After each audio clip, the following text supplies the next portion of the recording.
It's just like when people say that they got older and they gained weight because of their metabolism, when really they're just less active and they're probably consuming more calories.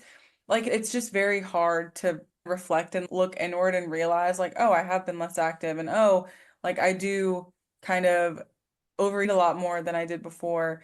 But I think that's a really, really big one. And I wanted to touch specifically on how you mentioned about when people are having really good progress and then they kind of backslide a little bit.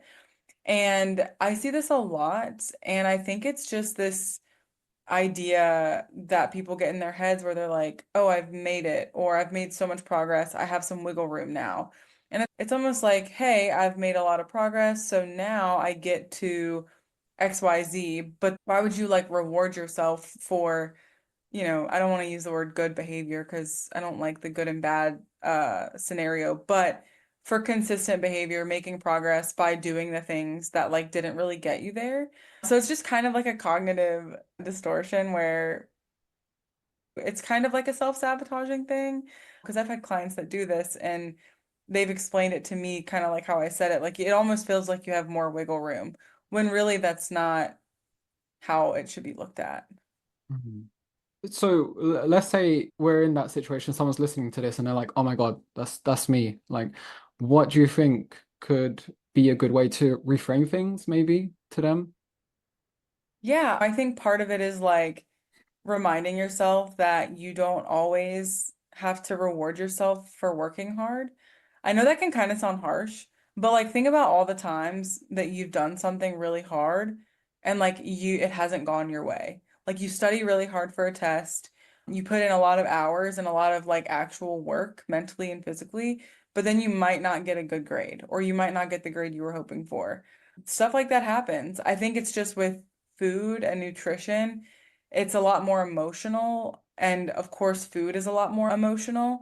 And so, with that being said, seeing progress like that, you almost feel like, or at least probably a lot of people feel like, oh, I'm going to reward myself. But if you actually dig a little bit and reflect and ask yourself, am I actually like rewarding myself? I think most people just don't think a lot about what they're doing. They don't have any real intention. It's just kind of automatic. Oh, I'm gonna reward myself. Like, oh, I won this game, gonna go get ice cream. And first of all, there's nothing wrong with that.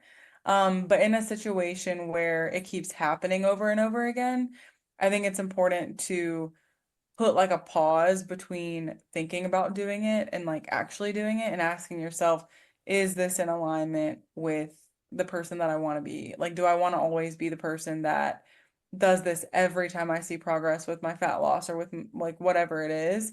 It would be like, this is a very extreme example, but it would be akin to someone that is struggling with alcohol and they're like, I'm 180 days sober, time to celebrate with a drink. Like, no one would ever do that. I mean, they might want to do that, but they wouldn't, hopefully. So it's just, it can seem harmless, but it's actually something that is hurtful if it becomes a pattern.